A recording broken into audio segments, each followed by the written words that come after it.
Rodin's feverish excitement for the Cambodian ballet, however, surpassed this earlier curiosity.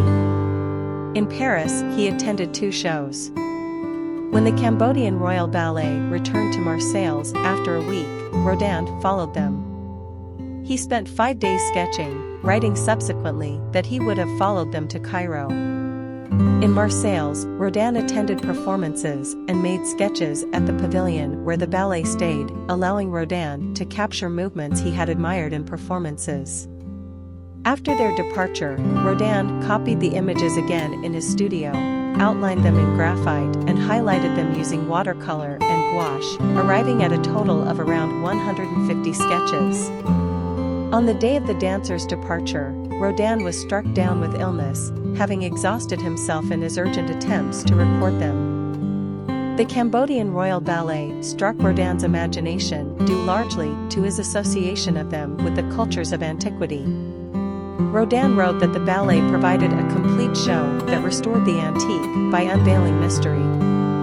He wrote that they seemed to have escaped from the bas-reliefs of the famous temples at Angkor and from the ancient stones of French architecture, claiming in Les Cathedrals de France to have seen, in an angel at Chartres, a Cambodian figure.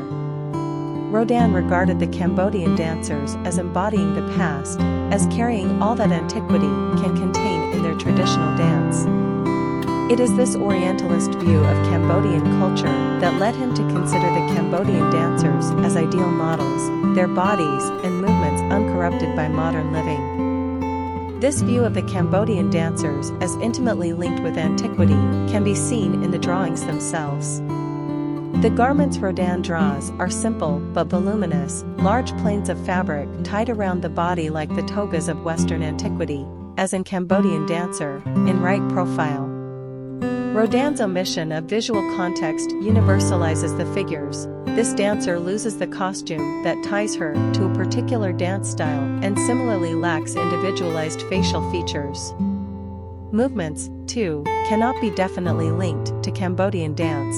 They are loose echoes of the dance Rodin sees.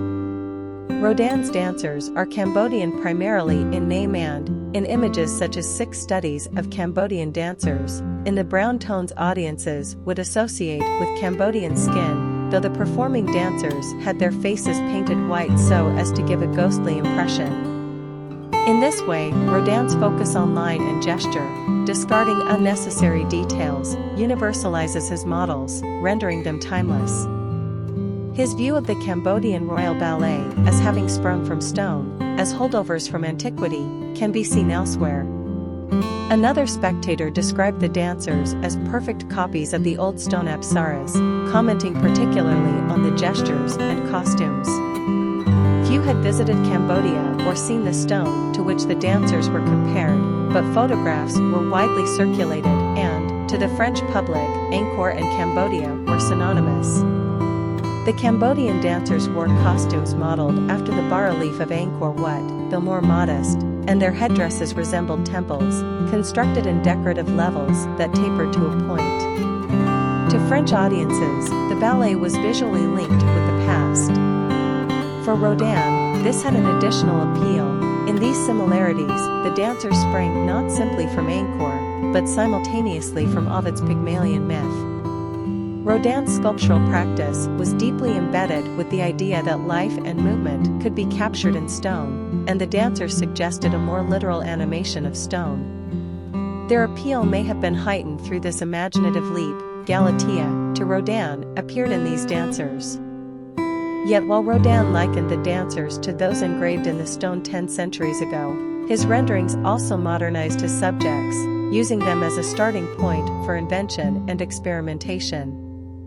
Costuming linked the dancers to those of Angkor bas-reliefs, particularly the adorned sampot worn around the hips. While Rodin's writings praise this costuming, he improvises the garments in his drawings.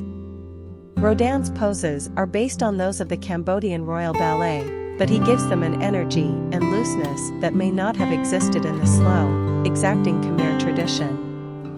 While Rodin was amazed by Khmer dance movements, praising the dancers' continually flexed legs and the staccato shudders that the body makes, these drawings draw their vitality from Rodin's imaginative refiguring of the dancers' forms.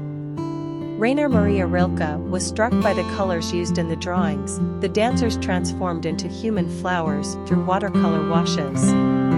Rodin's Cambodian dancers were models for his imagination. He used some gestures he saw in the performances and discarded other aspects, creating his own version of Cambodian dance. Rodin's treatment of the Cambodian dancers more as inspiration than subject is reflected in his withdrawal from inclusion in the story of the Cambodian dancers in France by Georges Bois, an admirer of Rodin's sketches. Rodin withdrew from this project with the claim that his drawings were not good from a specifically Cambodian point of view, instead being halfway between the European and the Cambodian. Bois' book was instead published with the sketches of Noël Dorville. In Dorville's sketches, colors are bright and varied, capturing the energy of the costumes, while the childlike nature of the individual dancers can be seen in the innocent expressions with which they regard the viewers. The positioning of the dancers, rigid in their heavy garments weighted with gold, can be seen in postcards and photographic albums, the young girls appearing dwarfed by their attire. In these photographs, the viewer is drawn to the faces of the girls, who stare wide-eyed at the camera as they dance, too slowly for the camera to register motion. By contrast, Rodin's dancers are always moving and are not individuals due to a paucity of detail. Their faces are often composed of little more than a scrawled mouth and dotted eyes. Rodin's drawings, despite the beauty of their execution, are symptomatic of European engagement with foreign cultures at the turn of the century. Rodin pulls the dancers out of context, stripped of costume, storyline, and individual identity. In transcribing the Cambodian Royal Ballet to paper, Rodin prioritizes the study of form and motion, denying the significance of Khmer dance and stagecraft as an art form in itself. The Cambodian Royal Ballet becomes simply source material, transformed by and subordinated into the European artistic vision. In 1906, Cambodia was seen as colonial periphery to France's center, and so the appearance of the Cambodian Royal Ballet in France was a prime opportunity for the presentation of Cambodian culture to Europe. Rodin's drawings, however, reduce the significance of Cambodia as a player in this encounter.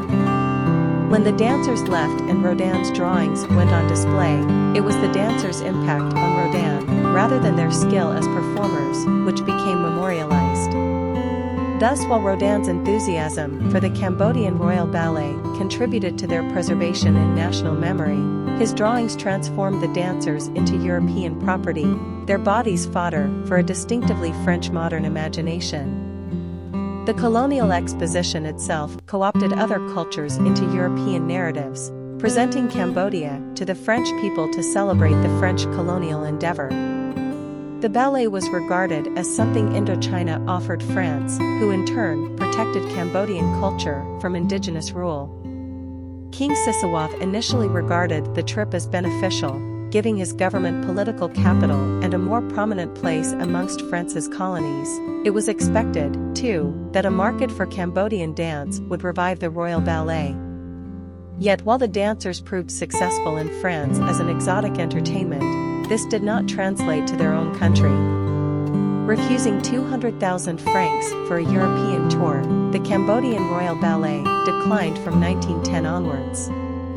They appeared again at the 1922 Marseilles Colonial Exposition, advertised as the famous Cambodian dancers, but were unable to perform at the 1931 exposition in Paris.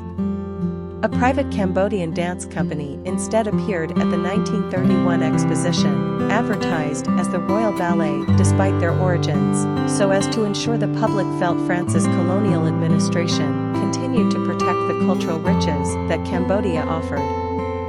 Cambodian culture was hijacked by the French colonial project, transformed into a symbol of French success as opposed to Cambodian talent. Prior to the arrival of the dancers, Cambodia was known to Europeans primarily via accounts focused on the exoticism of the country's temples and jungle, the lack of human company, and the strange antics of animals. Louis Delaporte's view of the Bayon is representative. The image depicts a huge temple, framed by trees. Though a Cambodian appears in the lower left corner of the image, almost hidden by undergrowth, he occupies a marginal place, an accessory used to indicate scale, dwarfed by his environment. Due to such representation and to the difficulty of foreign travel, in 1906 European audiences did not know Cambodia through its people. In visiting and performing in France, the Cambodian Royal Ballet, alongside King Sisawaf, were amongst the first Cambodians to infiltrate French society. Rodin's drawings, taking the dancers as their subject, became a prominent exception to the trend of depicting Cambodia as sparsely populated jungle. Rodin's drawings, however, used the Cambodian dancers as accessories to his own artistic project of capturing form and gesture. While his drawings are of Cambodian people, their facial features are scarcely rendered, sacrificed in the pursuit of movement on a page. Rodin's drawings took Cambodian girls as their subject, but still did not give them personhood. Thus, while his drawings distanced the dancers from the colonial exposition's subsuming spectacle, they readopted them for his own ends, not working from or toward an understanding of Cambodian dance.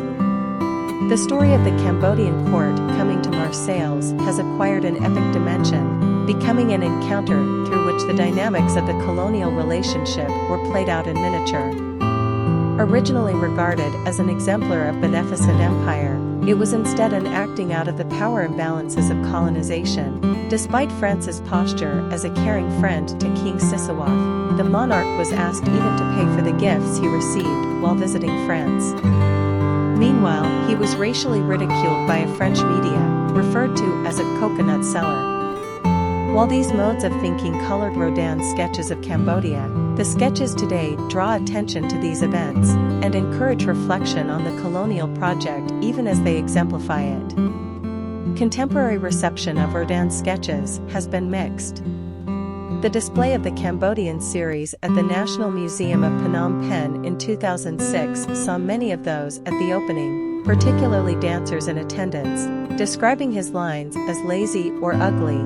It has been suggested that critical appreciation of Rodin's drawings has been influenced by his lofty position in the Western artistic canon. Yet ambivalence to Rodin's drawings can be seen throughout their exhibition history. The sketches at first reached a wider public in George Bois' article in L'Illustration, published on the 28th of July in 1906. Bois noted that the sketches may appear to be cursory and strange, but reminded viewers that Rodin had produced great sculpture, linking distrust of the drawings with the mixed feelings that arise in the uninitiated when confronted with modernity. An article appearing in October of the same year in J'essaie tout was more critical, describing the works as haphazard, without any search for tones, nor for perspective or some kind of semblance of composition. The drawings were first exhibited a year later at Bernheimschen Gallery. The reviews for this show were largely positive, with Le Figaro going so far as to instruct readers that it is imperative to have seen this. In 1908, the drawings were shown in Brussels and in Leipzig. Following this, Rainer Maria Rilke published a short article that commented on his surprise at the lack of enthusiasm for Rodin's drawings in Germany. Rodin himself felt that his drawings were underappreciated, writing to Antoine Bourdelle in 1907 that society did not understand his drawings. Bourdelle responded that truthful works are not understood. While Rilke and Bourdelle appreciated Rodin's drawings, not all those working alongside him saw his sketches in this light. Anthony Ludovici, Rodin's assistant from June 1906, claimed that Rodin's sketches give the spectator but a poor idea both of the models who stood for them and of the artist who executed them, crediting their celebration as due to the misguided efforts of enthusiasts. Ludovici claimed also that Rodin himself attached small value to his drawings, often giving them away, a suggestion that does not fit with Rodin's repeated inclusion of the drawings in exhibitions he organized. Ludovici saw this as evidence that the drawings were not worthy of appreciation. Other critics of the time, however, recognized that the immediate and unrefined aspects of the drawings gave them liveliness and energy. Camille Mauclair, after writing that the sketches are not themselves works of art, conceded that they are beautiful and likened them to a sort of passionate writing. Similarly, Clement Jasmin, an art critic, wrote extensive praise for Rodin's earlier sketches, regarding them as closely connected to his sculptural oeuvre. Just as Rodin's writings have been of interest to art historical scholars, his drawings, too, are both beautiful and interesting. The use of drawing as preparation for other works does not detract from the merits of the sketches themselves. While most critics agree that Rodin himself, whatever his thoughts on drawing, did not place his sketches as on the same plane as his sculpture, views differ on the relationship between his drawings of the Cambodian Royal Ballet and his subsequent sculptural work. Catherine Lampert writes that Rodin's drawings were preparation for sculpture. It was, however, rare for Rodin to make sculpture from his drawings. While Rodin's bust of Victor Hugo was done from drawings, preliminary drawings exist for few of his other works.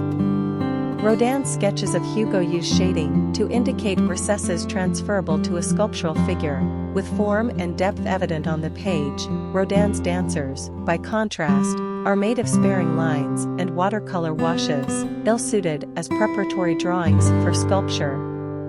It would seem, then, that Rodin planned no sculptural project involving the Cambodian dancers.